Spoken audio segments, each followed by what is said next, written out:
வணக்கம் வியூவர்ஸ். இன்றைய திருக்குறள் அதிகாரம் 4 அரண் வலியுறுத்தல்.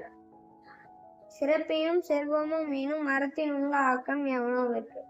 அறத்தினுங்க ஆக்கமும் இல்லை அதனின் மறத்தலின் நூங்கில்லை கேடு. வகையான் அறிவினை ஓவாதே சொல்லும் வாயலாம் செயல். மனத்துக்கண் மாசில நாதல் அனைத்தர நாவல நீய பிற. அழுக்காறு அவாவெகு இன்னாசொல் நன்கும் இழுக்காய் என்றது அறம்.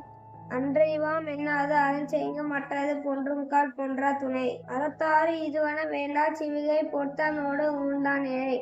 வீணார் படாமை நன்றாற்றி நற்கறிவான் வாழ்நாள் வழையழைக்கும் கல். அறத்தான் வருவதே இன்பம் மற்றெல்லாம் புறத்த புகழும் இல்ல. சேர்ப்பால தோறும் அரணே ஒருவர்க்கு உயர்பால தோறும் பரி. நான் சொன்ன குரல் பிடிச்சிருந்ததுன்னா லைக் பண்ணுங்க, ஷேர் பண்ணுங்க, கமெண்ட் பண்ணுங்க.